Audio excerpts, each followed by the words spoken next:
안녕하세요. 건강플러스 한주희입니다. 겨울이 되면 남성들을 괴롭히는 질환이 있습니다. 바로 전립선 비대증인데요.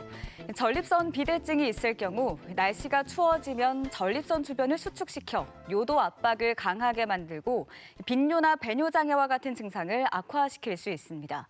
건강플러스 오늘 이 시간은 삶의 질을 떨어뜨리는 전립선 비대증에 대해서 알아보겠습니다. 중장년 남성들의 경우 배뇨 속도가 느려지고 잔뇨감이 반복되며 밤에 소변 때문에 여러 번 깨는 증상이 이어진다면 전립선 비대증을 의심해야 한다. 전립선 비대증은 중장년층에서 흔히 나타나는 배뇨장애 질환으로 전립선이 요도를 둘러싸고 있는 해부학적 특성 때문에 비대해진 전립선이 자연스럽게 요도 압박을 일으키면서 증상이 나타난다. 전립선 비대증은 이제 전립선이 말 그대로 커지는 걸 전립선 비대증이라고 합니다. 전립선이 커지면은 소변 내려가는 길, 즉 요도를 압박해서 소변이 시원하게 나가지 않는 양뇨, 빈뇨, 급박뇨, 야간뇨 증상 이런 것들이 생길 수 있습니다. 최근 들어 고령 환자분들이 이제 많이 증가함에 따라 전립선 비대증 환자분들도 점점 늘어가고 있는 추세입니다.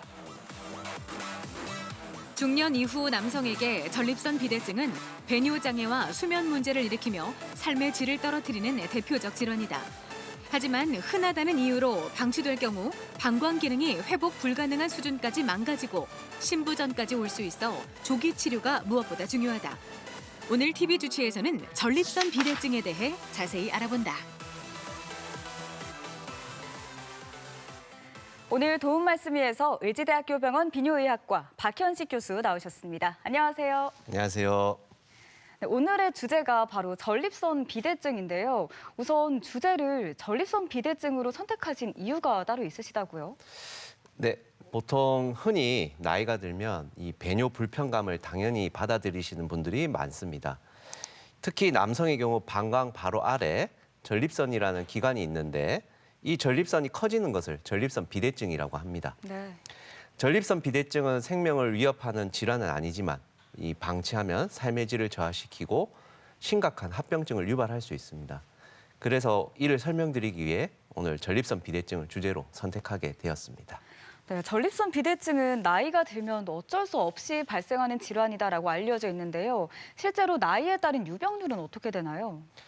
보통 통계를 보면 50대 남성의 50%, 60대 남성의 60%, 70대는 70%가 전립선 비대증을 가지고 있다고 보시면 됩니다.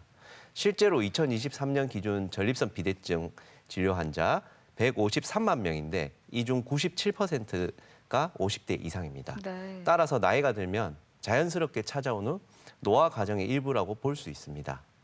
네, 나이가 들수록 유병률도 좀 높아지는데요. 전립선 비대증을 치료하지 않으면 어떻게 될까요?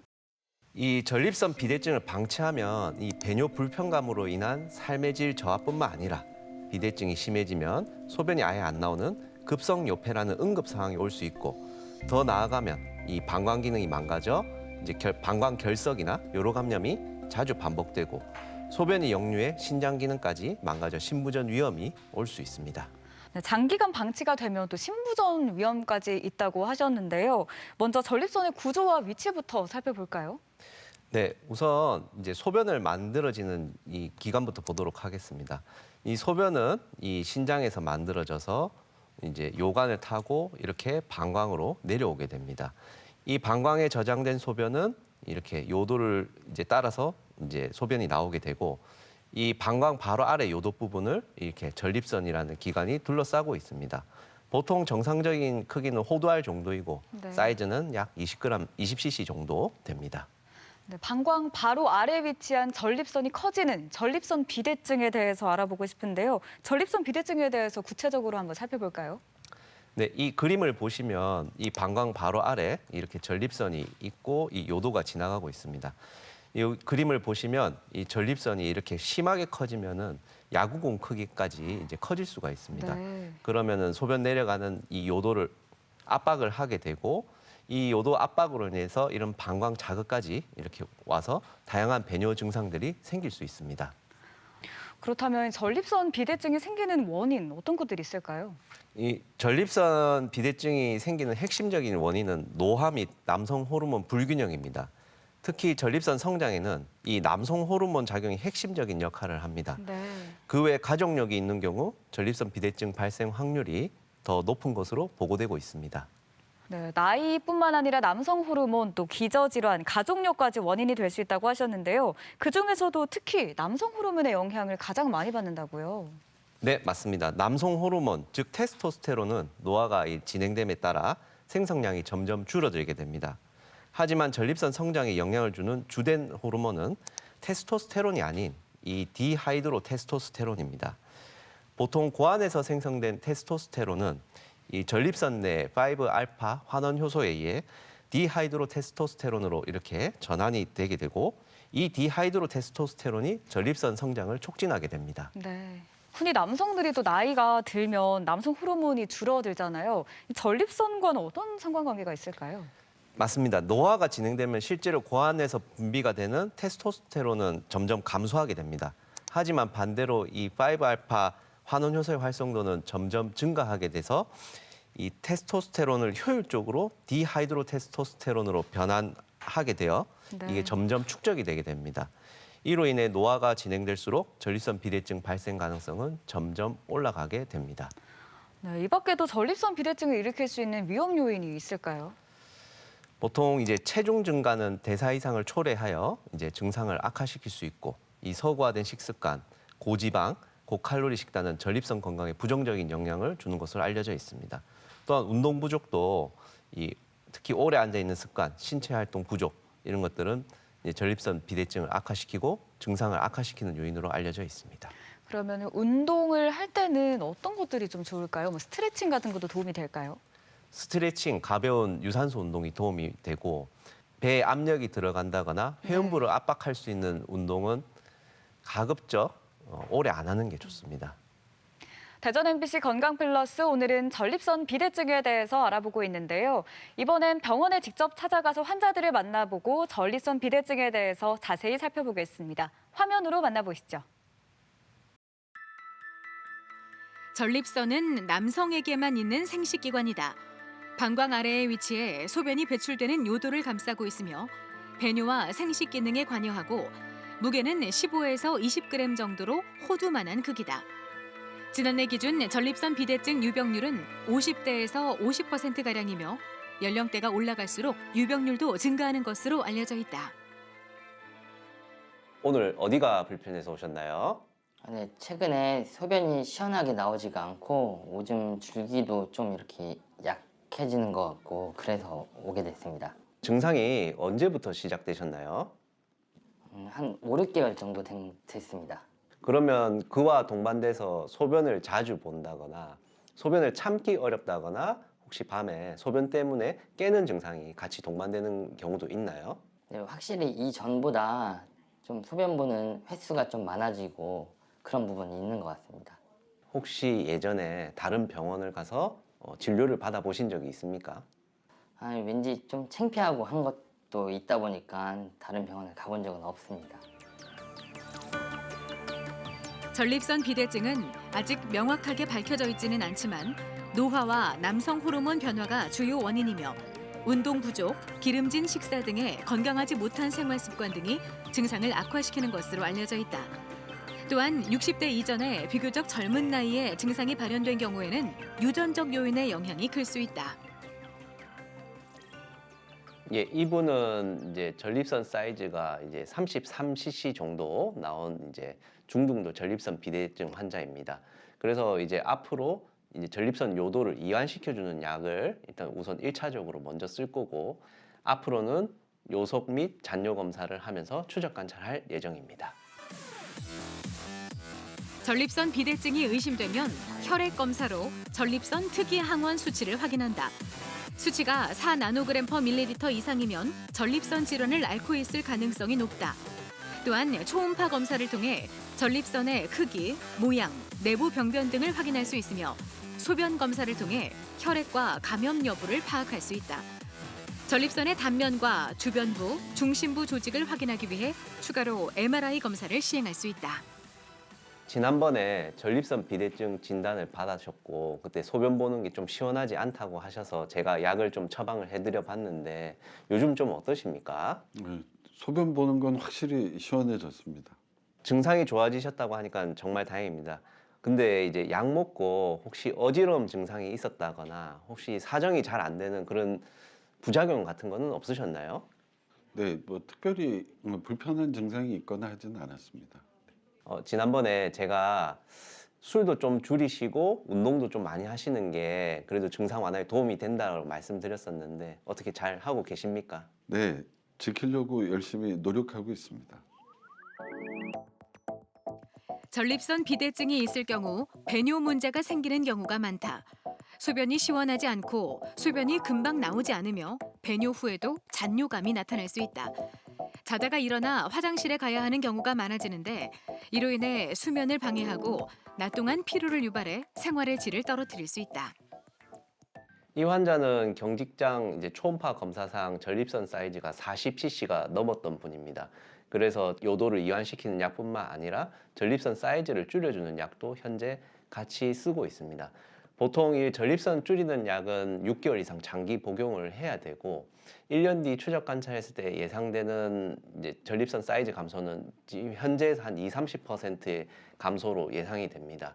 하지만 그 이후로는 이제 전립선 사이즈가 얼마나 줄어들지는 알 수는 없습니다. 그래서 보통 1년 반에서 2년마다 전립선 이제 초음파를 하면서 정기 추적 관찰할 예정입니다. 치료는 증상 정도에 따라 달라지는데 경미한 단계라면 생활 습관 교정을 비롯해 전립선과 방광 기능을 개선해 배뇨를 돕는 약물 치료만으로도 호전이 가능하다. 하지만 일상생활이 어려울 만큼 증상이 심하다면 수술이나 시술적 치료가 필요하다. 최근에는 전립선 조직을 절제하지 않고 요도 주변 공간을 직접 확보하는 방식으로 진행하는 전립선 결찰술을 많이 시행한다. 전립선 비대증을 방치하면은 삶의 질 저하, 급성 요폐 및 요로 감염, 방광 결석, 심하면은 콩팥 기능이 망가지는 이제 만성 신부전으로 진행할 수 있습니다. 그래서 이제 증상이 있으신 분들은 주저하지 마시고 빨리 비뇨의학과를 찾아서 진단을 받아보시길 바랍니다. 전립선 비대증은 노화로 인한 증상이라고 방치하기보다는 적극적인 관리가 필요하다. 또한 전립선 건강을 지키기 위해서는 규칙적인 운동과 건강한 식습관, 스트레스 관리가 필수적이다. 특히 과도한 육류보다는 섬유질이 풍부한 채소와 과일을 섭취하며 알코올 섭취를 줄이는 것이 전립선 건강에 도움이 된다는 점을 잊지 말자. 병원에 찾아가서 환자들을 만나보고 전립선 비대증에 대해서 살펴봤습니다. 계속해서 증상에 대해서 알아볼 텐데요. 아무래도 방광을 압박하게 되면 여러 가지 증상들이 나타날 것 같거든요. 어떤 증상들이 있을까요? 네, 맞습니다. 이 전립선 비대증이 이제 점점 진행하다 보면은 이제 방광까지 자극을 줘서 이제 다양한 배뇨 증상들이 생길 수 있습니다. 일단은 우리가 배뇨 장애라고 하면 크게 저장 증상과 이제 배뇨 증상으로 나뉩니다. 네. 여기 첫 번째 보시면 저장 증상, 방광이 예민해요. 이 저장 증상에 해당되는 증상으로는 빈뇨, 하루 8회 이상 소변을 자주 본다고 느끼는 증상이라고 하고, 이제 자다가 깨서 소변을 보는 야간뇨 증상, 그리고 소변이 마려우면 참기 어려운 이 절박뇨 증상이 이 저장 증상에 해당되게 됩니다. 네, 이 저장 증상은 근데 사실 일반적으로 많은 분들이 평소에도 느끼실 것 같거든요. 일반 분들이 전립선 비대증인가 하는 느끼시는 차이점이 있을까요, 증상에서? 사실 이제 남성분들 같은 경우는 그 증상만 가지고는 이게 전립선 비대가 무조건 있냐 없냐를 판별하기는 어렵습니다. 네. 그래서 이제 남성분들 같은 경우는 검사를 통해서 이 비대증 때문에 방광 자체에 문제가 생겼는지 아니면 비대증과 상관없이 방광 자체의 기능이 떨어졌는지 확인해 볼 필요가 있습니다. 그러면은 보통 몇 세 때부터 이렇게 검사를 해보는 게 좋을까요? 보통 저는 만 50세부터 이제 전립선 공사는 꼭 확인해 보시라고 합니다. 네, 저장 증상만으로는 좀 간과할 수도 있을 것 같은데 배뇨 증상도 있었거든요. 여기는 어떤 증상이 있을까요? 이 배뇨 증상은 사실 전립선 비대증에서의 핵심적인 증상입니다. 말 그대로 소변 내려가는 길이 좁아져서 요도를 압박해서 생기는 증상입니다. 줄기가 가늘고 힘이 없어요. 이게 양뇨라고 합니다. 네. 그리고 한참 있어야 소변이 나오는 지연뇨. 그리고 소변을 보고 나서도 방광에 소변이 남아있다는 느낌, 이 잔뇨감. 그리고 소변이 중간에 자꾸 이제 끊긴다고 하시는 분들이 있습니다. 네. 이걸 우리가 간헐뇨라고 합니다. 이 네 가지 증상이 우리 배뇨 증상에 해당됩니다. 네, 그렇다면 실제로 직접 스스로 진단할 수 있는 자가진단법 같은 게 있을까요?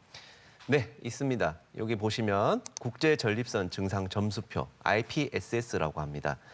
여기는 이 아까 말씀드렸던 우리가 배뇨장애 하면은 저장 증상과 배뇨 증상 두 가지로 구분된다고 했었잖아요. 네. 이 두 가지 증상을 다 포함해가지고 점수로 이렇게 증상을 객관화하는 겁니다. 그래서 이제 한번 체크를 해보셨을 때 이 총 점수가 1점에서 7점은 우리가 경증이라고 하고 8에서 19점을 중등도라고 하고 20에서 35점을 중증이라고 합니다. 네. 보통 이제 1점에서 7점 정도는 보통 경과 관찰을 하는 편이고 8에서 19점 정도 되는 이 중등도부터는 꼭 이제 병원에서 검사를 해보실 것을 권유드리고 있습니다. 이 진단표에 들어가 있는 증상 어떤 것들인지 좀 더 살펴볼까요? 여기 보시면 이제 아까 말씀드렸듯이 소변이 남아있는 것 같이 느끼는 경우가 있습니다. 이거 아까 잔뇨감. 네. 그리고 평소 소변을 보고 난 후 2시간 이내 다시 소변을 보는 경우가 있습니까? 이거는 빈뇨에 해당되고 네. 이제 소변 줄기가 끊어진다. 이거는 아까 간헐뇨라고 했고 소변을 참기 어려운 경우 급박뇨 증상. 그리고 소변 줄기가 약하거나 가늘다. 양뇨 증상. 소변 볼 때 소변이 금방 나오지 않아 아랫배에 힘을 줘야 하는 경우. 이거는 양뇨에 해당되고 네. 평소 잠을 자다가 일어나서 소변을 보는 경우. 이거는 아까 말씀드렸듯이 야간뇨에 해당되는 증상입니다. 네, 모든 증상들을 다 이렇게 진단을 스스로 해볼 수 있다는 게 참 다행이라는 생각도 드는데요. 맞습니다. 환자분들이 이 증상이 있으면 반드시 병원을 내원해야 한다 하는 그런 경고 있을까요? 일단 전립선 비대증 아까 말씀드렸듯이 전립선 비대증 같은 경우는 일단 핵심 증상이 사실 배뇨 증상입니다.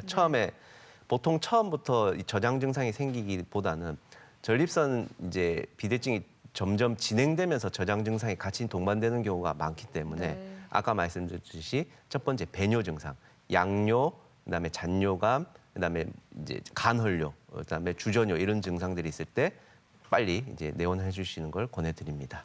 네, 병원에서는 전립선 비대증이 의심되면 어떻게 진단을 하나요? 우선 첫 번째로 이제 환자분들한테 방금 말씀드렸듯이 이거 IPSS 먼저 설문지를 작성하게 합니다. 네. 그래야 이제 객관적인 증상의 객관화를 할 수 있기 때문에 두 번째는 이제 요로 감염이나 또는 다른 방광암 같은 걸 좀 감별하기 위해서 이제 소변 검사를 하게 됩니다. 그리고 이제 피 검사로 우리가 전립선 특이 항원이라는 이 PSA 검사를 하게 됩니다. 이게 반드시 필수적인 게 이 전립선암도 비슷한 증상이 있을 수 있기 때문에 이 PSA를 꼭 확인을 하게 됩니다. 이제 그리고 이제 직장 수지 검사라고 해서 좀 불편한 검사긴 하지만 이제 손을 이제 항문에다 넣어서 이제 전립선을 이제 촉진을 하게 됩니다. 네. 이 전립선암이 이제 많이 진행된 분들은 실제로 이 직장 수지 검사를 하면은 이제 그 암 결절이 만져지는 경우가 있습니다. 네. 그래서 이렇게 확인하고 약간 이제 사이즈도 어느 정도 이제 예측을 할 수도 있습니다. 그러나 이제 가장 이제 중요한 거는 이제 사이즈를 좀 더 수치적으로 객관화시키는 게 굉장히 중요합니다. 사이즈가 실제 얼마나 되는지. 그거는 이제 항문에다가 이렇게 보시면 초음파를 넣어서 이제 전립선 사이즈를 이제 측정을 하게 됩니다. 그리고 이제 여기까지 다 끝났으면 내 실제 배뇨 기능이 어떤지를 이제 평가를 하게 됩니다. 여기 보시면 이제 기계에다가 소변을 이렇게 쭉 보시면은 이렇게 소변 속도가 이렇게 나오게 됩니다. 소변 네. 속도가 나오게 되고 여기 보시면 안 좋으신 분들은 실제로 소변 속도가 이렇게 떨어져 있는 것을 네. 이렇게 볼 수가 있습니다. 그리고 또 중요한 거 이제 전립선 비대가 많이 진행된 분들은 방광에 잔뇨가 많이 남을 수 있습니다. 그래서 소변을 보고 나서 그다음에 방광에 남아 있는 이제 잔뇨량을 측정을 하게 됩니다. 네, 계속해서 치료법도 알아볼 텐데요. 먼저 증상이 심하지 않을 경우에는 약물 치료로도 가능한가요? 네, 대부분 이제 가장 기본적인 치료가 약물 치료입니다. 보통 가장 1차로 흔히 쓰는 게 알파 차단제입니다. 이 알파 차단제는 뭐냐면 쉽게 설명하는 좁아진 전립선 요도의 길을 넓혀주는 역할을 합니다. 여기 보시면 전립선과 방광 입구의 근육을 이완시켜 소변기를 넓혀준다고 되어 있습니다. 네. 그리고 이게 특징은 이제 효과가 이제 빠르게 나타나는 특징이 있어서 실제로 어떤 분들은 하루 드시고도 소변을 이제 시원하게 잘 봤다라고 하시는 분들도 있었습니다. 그럼 이렇게 효과가 나타나면 그 뒤에는 정상적으로 기능을 할 수 있는 건가요? 아니면 다시 돌아오기도 하나요? 중요한 질문을 하셨는데 이 약은 이제 꾸준히 먹어야 그 이완된 상태를 전립선 요도 이완된 상태를 유지할 수 있습니다. 네. 쉽게 비유를 하자면 우리가 혈압약을 이제 먹는데 혈압약이 이제 혈관을 이완시켜서 혈압을 떨어뜨리는 거니까 사실 이제 혈압약은 우리가 계속 먹어야 된다라고 알고 있잖아요. 네. 그죠? 사실 전립선 비대증 약도 마찬가지입니다. 이 약을 중단하면은 바로 다시 그 좁아진 상태로 돌아가기 때문에 그래서 이제 약을 혹시 이거 평생 먹어야 됩니까라고 하면은 일단 평생 먹는 개념입니다라고 설명을 드립니다. 하지만 증상에 따라서 약을 잠깐 중단할 수도 있고 그럴 수 있다라고 설명은 드립니다. 네, 알파 차단제 말씀해 주셨는데 혹시 이 약을 복용할 때 주의해야 할 점도 있을까요? 주의해야 될 점이 있습니다. 이 알파 차단제는 혈압을 떨어뜨리는 효과가 있습니다. 모든 분들에게 다 일어나는 건 아니지만 특히 혈압약을 같이 드시는 분들이거나 고령인 분들에게서 특히 이런 증상이 나타날 수 있는데 뭐 기립성 저혈압, 우리 아시다시피 앉았다 일어섰을 때 네. 갑자기 머리가 핑 이렇게 돈다는 그런 기립성 저혈압 또는 아예 드시자마자 픽 쓰러지시는 분들도 간혹 드물게 있습니다. 그리고 이제 조금 이제 성생활이 좀 있으신 이제 젊은 분들 같은 경우는 이 사정 장애를 이제 많이 호소하십니다. 이 전립선 요도를 이완하다 보니까 원래 사정은 한 방향으로 이루어져야 되는데 양방향으로 이제 사정이 되다 보니까 실제 사정량이 줄어든 것처럼 이제 보이게 되고 사정이 아예 또 안 나오시는 분들도 있습니다. 이게 이 정형이 안 만들어지는 게 아니라 방향이 이제 양방향으로 이제 사정이 되기 때문에 그렇게 느낍니다. 근데 이런 부작용들은 대부분 약물을 이제 복용을 중단하면은 대부분 다 회복되는 문제입니다. 근데 이게 환자분의 배뇨 증상에 따라 약을 지속해야 하시는 분들도 있기 때문에 네. 요거는 꼭 전문의와 상의하셔서 아니면 다른 약으로 바꿔본다든가 그렇게 하는 방법을 좀 찾아봐야 합니다. 네, 그런가 하면 남성 호르몬의 합성을 차단하는 약물 치료도 있다고요. 네, 맞습니다. 아까 전립선 성장에는 이제 디하이드로 테스토스테론이 가장 큰 역할을 한다고 했었잖아요. 네. 이 디하이드로 테스토스테론 생성을 이제 억제하는 게 바로 5알파 환원 효소 억제제입니다. 이 약을 먹으면 이제 말 그대로 디하이드로 테스토스테론 생성을 억제해 가지고 아예 전립선 성장을 이제 막게 됩니다. 그리고 이 약을 먹으면 실제로 전립선 사이즈도 이제 줄어들게 됩니다. 네. 보통 한 6개월 이상 복용을 하셔야 꾸준히 이제 효과를 볼 수 있고 보통 우리가 기대할 수 있는 이제 사이즈 감소는 보통 1년 지났을 때 한 내 사이즈 기존 내 사이즈에서 한 20에서 30% 이렇게 줄어드는 효과를 이제 기대해 볼 수 있습니다. 단 이 약은 또 줄어들었다고 이제 끊으시면 다시 전립선이 자라나는 수가 있습니다. 그래서 이 약도 보통 이제 꾸준히 같이 계속 복용하는 편입니다. 이 약물도 그런 부작용이나 주의해야 할 점 있을까요? 네, 맞습니다. 이 약물은 성기능 관련된 부작용을 좀 많이 호소하십니다. 뭐 성욕이 감소된다, 발기가 좀 잘 안 된다, 또 사정량이 좀 감소됐다 이렇게 말씀하시는 분들이 있습니다. 이 역시 마찬가지입니다. 환자분의 이제 배뇨 상태나 이런 거에 따라 조금 약을 유지해야 되는 분들도 있고 아닌 분들도 있기 때문에 꼭 이것도 전문의와 상의하시면 좋겠고 단 이런 부작용에 있음에도 불구하고 이 5알파 환원 효소 억제제랑 이제 아까 말씀드렸던 알파 차단제를 같이 복용하시면 네. 배뇨 증상 호전에는 훨씬 더 효과가 좋기 때문에 그래서 꼭 이제 이런 부작용이 있을 때는 꼭 혼자 끙끙 앓지 마시고 전문의와 상의하셔서 약을 조절하시든가 그렇게 하는 방법을 찾아보시는 게 좋겠습니다. 동시에 이렇게 병용하는 경우도 많은가요? 병용하는 경우가 많습니다. 요즘은 그래서 예전에는 약제가 이제 따로따로 있었는데 그게 하나로 합쳐진 약제도 요즘은 개발되고 있습니다. 이렇게 약물 치료로도 호전이 되지 않는다면 또 시술이나 수술 치료로 가야 할 텐데요. 어떻게 치료할 수 있을까요? 일단은 이제 약물 치료가 가장 기본적인 치료이긴 하는데 당연히 전립선 비대증도 수술하는 경우가 있습니다. 네. 보통 이제 가장 수술을 결정하게 되는 가장 큰 요인은 이제 이 전립선 비대증으로 인해서 합병증이 생겼을 경우입니다. 네. 아까 말씀드렸듯이 반복되는 급성 요폐가 있다든지 방광결석이 같이 동반된다든지 요로 감염이 자꾸 반복된다든지 또 이제 신장 기능까지 점점 안 좋아지는 경우 이때는 수술적 치료를 적극적으로 고려를 해야 됩니다. 또 그 외에 이제 약물 치료가 또 효과가 없다고 하시는 분들도 사실 네. 있습니다. 그런 분들은 이제 좀 상의를 해서 수술적 치료로 넘어가 볼 수도 있고 그 약물 부작용 심하신 분들도 이제 수술적 치료를 이제 고려할 수 있는데 특히 이제 부작용이 있다고 무조건 수술적 치료를 가지는 않지만 이 아까 말씀드렸듯이 막 약을 드시고 쓰러지시는 분들도 있고 기립성 저혈압 너무 심하신 분들이 있어요. 어떤 알파 차단제를 드셔도 근데 배뇨는 너무 안 좋은 분들이 있습니다. 그런 분들은 수술적 치료를 고려하게 됩니다. 보통 그리고 또 많은 환자분들이 물어보는 게 있습니다. 전립선 사이즈 크면 무조건 수술해야 되는 거 아닙니까? 라고 하는데 이 사이즈는 절대적인 기준이 아닙니다. 네. 사이즈도 물론 중요하기는 합니다. 대부분 전립선 비대증 수술을 하시는 분들이 사이즈가 기본적으로 뭐 40g 이상 넘어가는 분들이 사실 많습니다만은 사이즈가 절대적인 기준이 아니라 아까 말씀드렸듯이 가장 중요한 건 합병증 유무입니다. 합병증 유무이기 때문에 그런 합병증이 발생했을 때는 꼭 주저하지 마시고 수술적 치료를 하시는 걸 권해드립니다. 네, 그렇다면 전립선 비대증의 효과적인 시술 어떤 것들이 있나요? 우선 처음에 이제 우리가 좀 전신 마취하지 않고 이제 좀 간단하게 이제 국소 마취를 해볼 수 있는 거 첫 번째 옵션으로는 유로리프트, 우리 이제 전립선 결찰술이라는 게 있습니다. 이거는 여기 보시면 이게 비대된 전립선 조직이 있고 이 의료용 결찰사를 이용해서 이렇게 비대된 전립선을 쉽게 말하면 묶어주는 겁니다. 이렇게 묶어주면은 이제 소변 나가는 길이 이 요도가 이렇게 넓혀지면서 이렇게 이런 전립선 비대 완화 효과를 이제 노리는 거고 이 장점은 이제 국소 마취로 할 수 있고 짧은 시술 시간 보통 한 20분 정도면 끝납니다. 그리고 그날 퇴원 가능합니다. 그리고 핵심적으로 뭐 역행성 사정 이런 것들이 생기지 않습니다.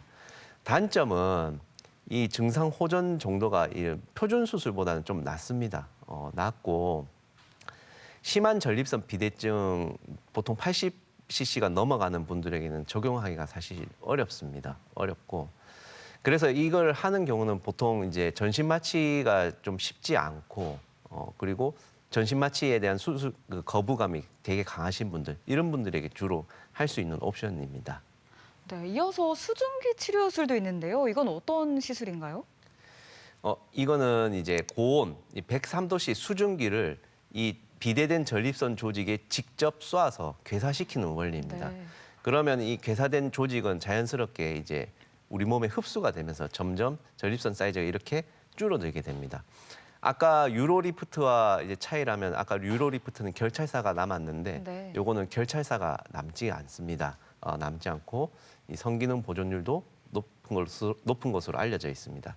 단 이제 이 열을 이용해서 하다 보니까 이제 시술 직후에 이제 부종이 좀 생깁니다. 부종하고 통증이 생겨서 3일 이상 소변줄 착용은 거의 필요합니다.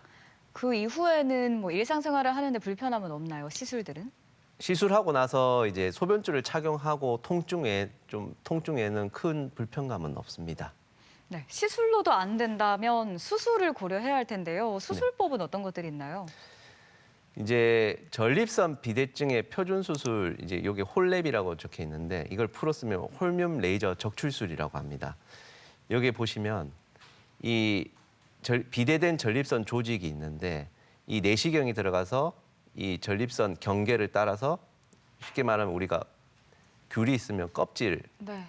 그 귤을 분리시키듯이 그렇게 이렇게 분리를 시킵니다. 분리를 시켜서 이렇게 방광에 밀어넣고 나중에 이 밀어낸 이 전립선 조직은 이제 갈아서 내시경으로 빼내게 됩니다. 이게 요즘 이제 기본적인 표준 수술이고 이건 장점은 전립선이 매우 큰 경우에도 완벽한 제거가 가능해서 이 재발률이 낮다는 장점이 있습니다. 단 이제 전립선을 완전히 통째로 이제 없애다 보니까 역행성 사정이 대부분 발생할 수 있습니다. 그리고 이제 드물지만은 이제 요실금 증상이 수술하고 나서 요실금 증상이 좀 생길 수 있습니다. 네, 또 다른 수술법도 있는데요. 이건 어떤 방법인가요? 여기 밑에 것부터 먼저 보실 건데 이 TURP 경요도 전립선 절제술이라고 하는 수술이고 이게 앞에 말씀드렸던 홀랩 수술이 개발되기 전에는 이게 전립선 비대증의 표준 수술 방법이었습니다. 네. 여기 보시면 내시경이 이렇게 전립선 요도로 들어가서 이 비대된 전립선 조직을 한 층, 한 층, 한 층, 한 층 점점 깎아내서 전립선 요도를 넓히는 수술 방법입니다. 이것도 마찬가지로 사정장애나 요실금 증상이 좀 생길 수 있습니다. 그리고 이제 요즘 최근에 이제 좀 개발되고 있고 시도되고 있는 게 아쿠아 아블레이션인데 이제 고압의 물줄기를 이제 직접 쏴가지고 전립선 조직 자체를 이제 이렇게 없애는 이런 수술 방법입니다. 그래서 이것도 이제 성기능 보존에 유리하다고 알려져 있고 효과는 이런 뭐 경요도 전립선 절제술하고 비슷하다고 알려져 있습니다. 지금 현재 많이 시도되고 있는 방법으로 알려져 있습니다. 네, 이런 수술법들도 약물 치료처럼 완치는 어려운 편인가요? 사실 약물 치료보다는 효과가 좋긴 하지만 사실 이제 남은 전립선 조직이 다시 비대해져서 또 재발할 확률도 있긴 있습니다. 근데 그렇게 흔하진 않고 보통 수술한 환자분들 예를 들어 홀랩하고 뭐 경요도 전립선 절제술 같은 표준 수술을 하고 나면은 보통 한 10%에서 재발하는 것으로 알려져 있습니다. 네, 전립선 비대증에 대해서 알기 쉽게 실제 환자 사례도 준비를 해주셨다고 들었는데요. 한번 살펴볼까요? 네. 이분은 67세 남성분입니다. 67세 남성분이고 원래 약물 치료를 이제 꾸준히 하셨던 분인데 그 중간중간에 급성 요폐가 몇 번 오셨던 분입니다. 네. 몇 번 오셨던 분이고 이 보면은 이제 전립선 사이즈가 처음에 이제 83cc. 그러니까 정상이 아까 20cc라고 했는데 정상보다 지금 4배 이상 네. 커져 있는 사이즈입니다. 그래서 일단은 환자분이 약물 치료를 일단 선호를 하셔가지고 약물 치료를 하고 있었는데 자꾸 요폐도 반복되고 여기 보시면 이 요속 검사입니다. 요속 검사 결과 소변 속도도 좀 저하돼 있고 소변 보고 나서 방광의 잔뇨량이 계속 100 이상이 넘는 이렇게 배뇨 증상이 그렇게 좋지는 않았습니다. 그래서 수술적 치료를 좀 적극적으로 고려해 보셔라라고 말씀을 드렸고 환자분도 이제 자꾸 이제 응급실을 자꾸 왔다 갔다 하다 네. 보니까 이제 결국 수술적 치료를 결정하시게 됐고 이렇게 홀랩 아까 이제 홀뮴 레이저 적출술을 해가지고 이제 수술을 하게 되었습니다. 이제 수술하고 나서는 이렇게 전립선 사이즈를 측정했더니 이제 23cc로 이제 거의 정상 사이즈 가까이 줄어든 걸 확인할 수 있었고 이제 요속 검사를 했을 때 확실히 이 소변 속도보다 여기 소변 속도가 호전된 것을 이제 볼 수 있었고 잔뇨도 이제는 100cc 미만으로 꾸준히 유지되는 것을 확인할 수 있었습니다. 네, 계속해서 전립선 비대증의 예방법에 대해서도 알아볼 텐데요. 우선 식습관이 굉장히 중요하다고요. 네, 식습관 굉장히 중요합니다. 보통 우리가 아까 말씀드렸듯이 뭐 비만, 그다음에 고지방식이 뭐 이제 자극적인 음식 이런 것들은 이제 쉽게 말하면 비만을 유도할 수 있고 대사증후군을 유발할 수 있습니다. 이런 것보다는 이제 토마토, 마늘, 뭐 두부, 콩, 채소, 과일, 생선 이런 것들이 이제 전립선에 도움이 된다고 되어 있습니다. 특히 이제 토마토 같은 경우는 전립선 암 예방에도 도움이 된다고 이렇게 네. 알려져 있습니다. 네, 뿐만 아니라 규칙적인 운동도 필요하겠죠. 네, 맞습니다. 이제 내장 지방을 줄여야 호르몬 불균형과 증상 악화를 이제 막을 수 있습니다. 운동하시면 뭐 거창한 운동을 생각하시는 분들이 많은데 그냥 가벼운 유산소 운동만 꾸준히 하시더라도 충분히 좋습니다. 이게 혈액순환을 도와가지고 전립선 주변의 혈류를 촉진시켜서 배뇨 증상 완화에 도움이 될 수 있습니다. 단 이제 회음부를 심하게 압박하거나 배에 힘이 많이 들어가는 이런 운동은 이제 전립선을 자극할 수 있어서 이게 하지 마라는 아닌데 가급적 너무 심하게 하지 않는 것을 권해드립니다. 네, 평소에 좀 도움이 될 만한 생활 습관 같은 것도 있을까요? 제일 중요한 거는 일단은 알코올하고 카페인 섭취입니다. 이게 사람마다 좀 다르기는 한데 알코올 섭취하고 카페인 섭취하면 바로 이제 소변이 안 좋아지신다고 하시는 분들이 상당히 많습니다. 카페인도요? 네, 맞습니다. 특히 대표적인 게 이제 커피 같은 네. 거고 이런 하여튼 이제 드셔서 별 문제가 없다고 하면 사실 상관은 없겠지만은 이렇게 드실 때 바로 증상이 나타나시는 분들은 가급적 좀 양을 줄이시는 게 좋습니다.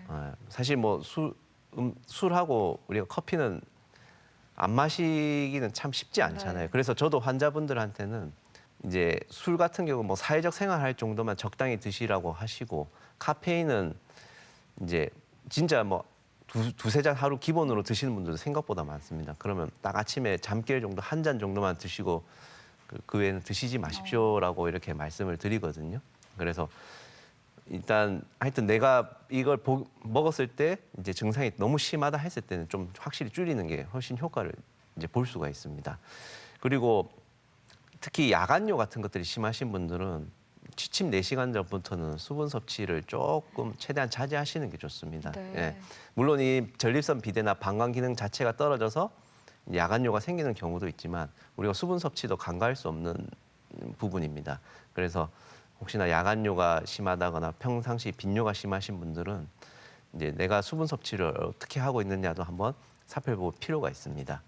그리고 이제 일 때문에라도 소변을 되게 많이 참고 계시는 분들도 많습니다. 그 소변을 참으면 이제 방광이 이제 많이 늘어나서 이제 소변을 이제 쉽게 말하면 짜는 힘이 약해질 수 있습니다. 네. 그래서 소변을 너무 오래 참는 습관도 좋지 않습니다.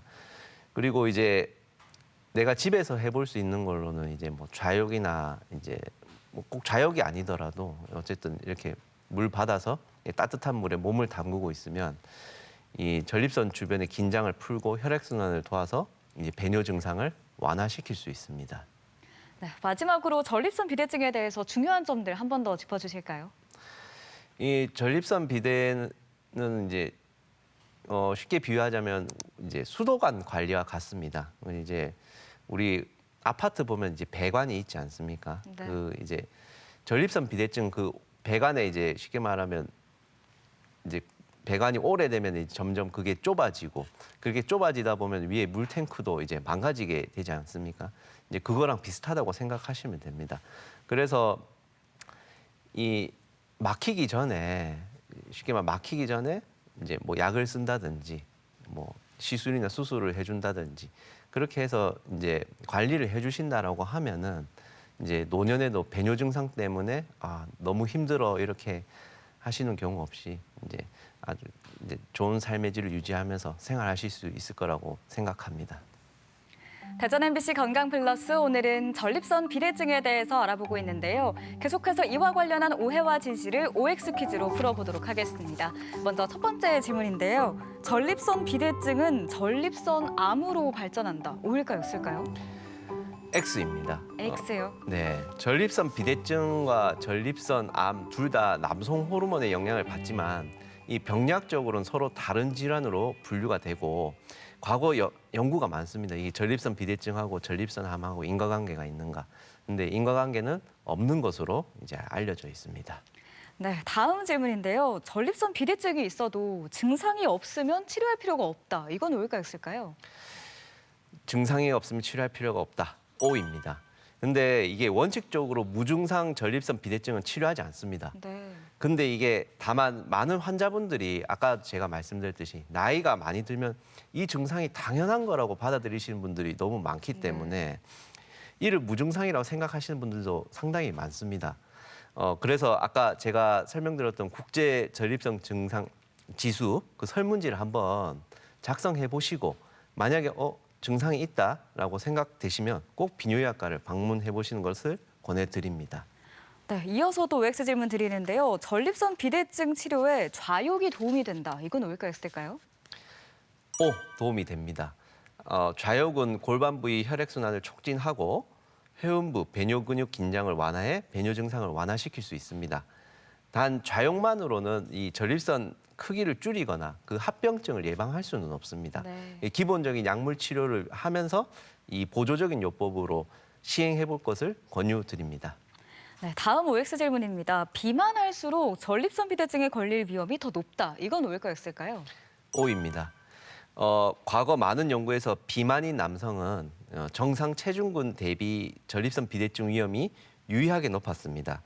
따라서 체중 관리가 이 전립선 비대 예방 및 증상 완화에 도움이 될 수 있습니다. 네, 마지막 OX 질문인데요. 전립선 비대증은 완치가 어렵다. O일까요, X일까요? 이거는 세모로 하겠습니다. 네.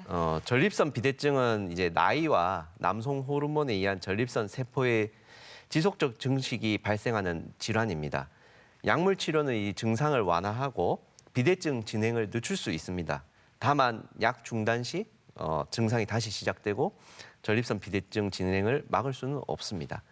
수술 역시 증상을 개선하지만 이 잔여 전립선 조직이 남아 다시 증식할 가능성도 있습니다.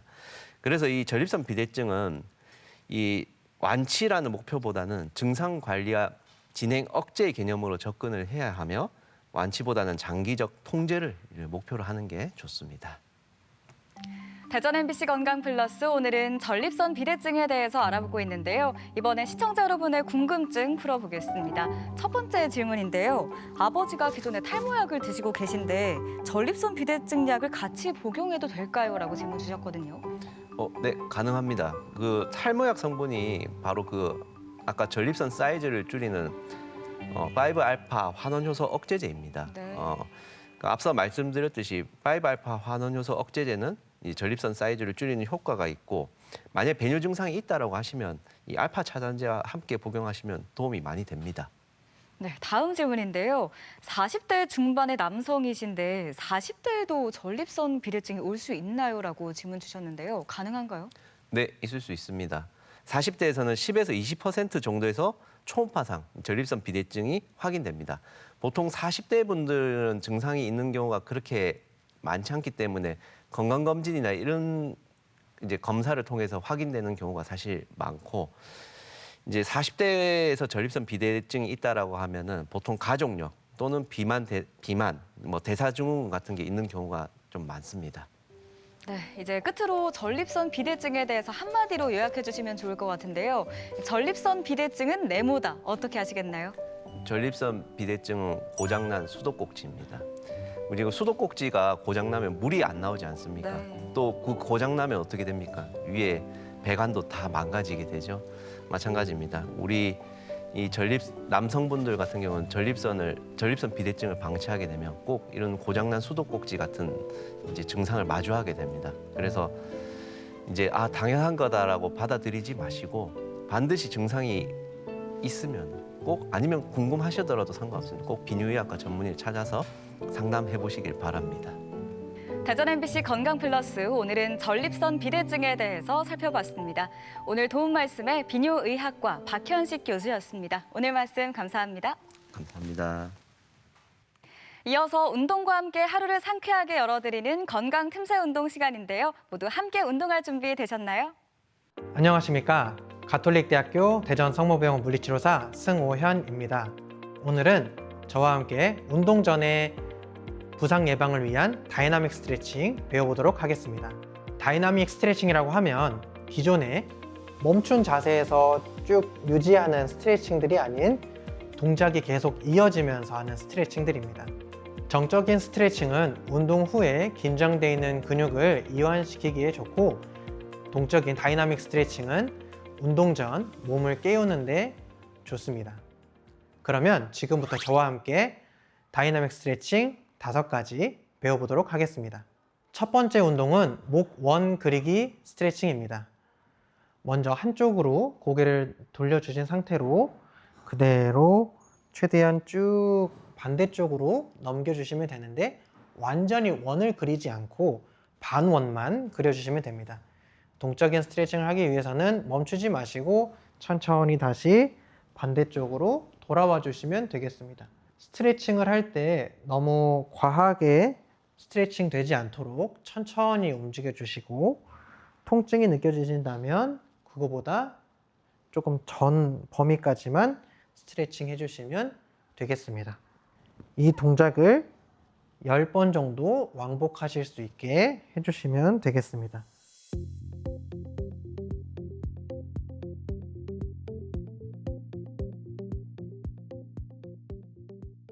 두 번째 운동은 오픈북 스트레칭입니다. 옆으로 누워서 해볼 건데요. 무릎은 90도 정도 구부려서 서로 포개 주시고 양손도 가슴 앞쪽에서 서로 포개 줄 수 있도록 자세를 잡아주시면 되겠습니다.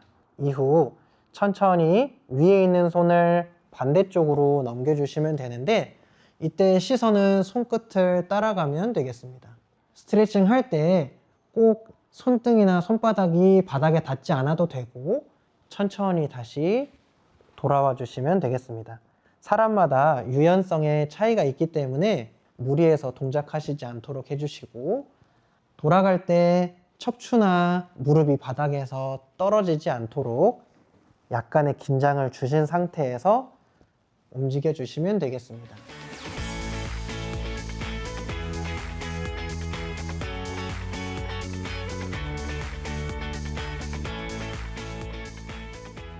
세 번째 스트레칭은 고관절 다이나믹 스트레칭인데요.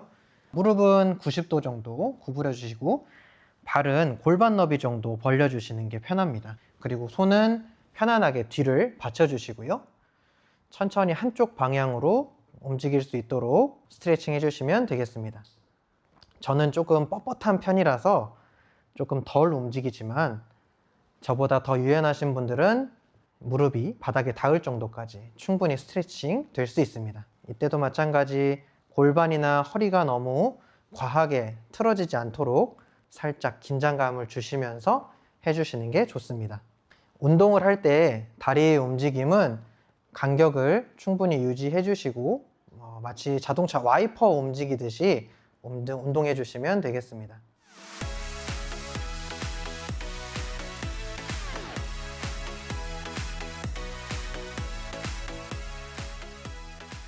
네 번째 스트레칭은 워킹 쿼드 스트레칭입니다. 대퇴사두근을 스트레칭하는 방법인데요. 먼저 한쪽 다리를 들어 올려 발목을 잡아주시고 뒤로 충분히 당겨주시면 되겠습니다. 1초에서 2초 유지하시고 다시 반대쪽 다리를 들어서 쭉 스트레칭 해주시면 되겠습니다. 저는 편의상 제자리에서 걷고 있지만 여러분들이 스트레칭 하실 때는 몇 걸음 걸은 뒤에 다시 이렇게 스트레칭 해주시면 되겠습니다. 이 스트레칭의 핵심은 스트레칭을 하고 계속 걸으면서 움직임이 멈추지 않고 끊임없이 이어질 수 있도록 해주시는 게 포인트입니다. 중간에 걷는 걸음수는 한 걸음에서 두세 걸음까지 상관은 없습니다. 그 상태로 너무 과하게 당기면 또 통증을 유발할 수 있으니까 부드럽게 천천히 스트레칭 해주시면 되겠습니다.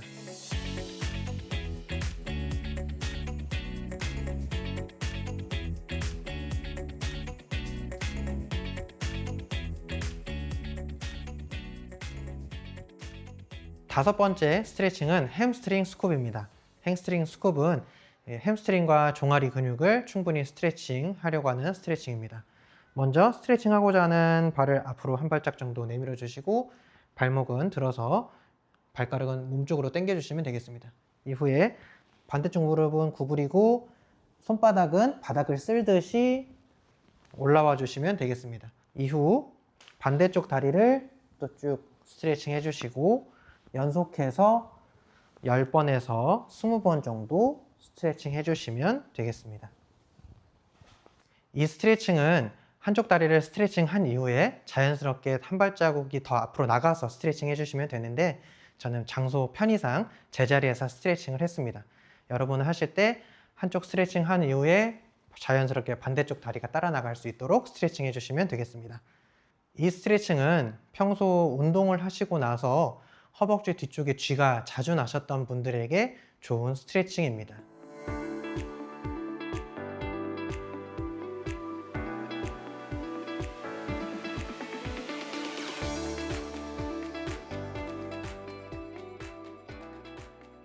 각자 하시고자 하는 운동에 따라서 더 추가적인 스트레칭이 필요할 수 있지만 급하면 지금 알려드렸던 5가지 스트레칭만이라도 꼭 반드시 해서 부상을 예방하고 안전하고 재미있는 운동 하셨으면 좋겠습니다. 그럼 저는 다음에 더 재미있는 운동으로 돌아오겠습니다. 안녕. 오늘 저희가 준비한 소식은 여기까지입니다. 이번 한 주도 건강한 한 주 보내시고요. 저희는 다음 주 이 시간에 다시 찾아뵙겠습니다. 함께해 주신 여러분 고맙습니다.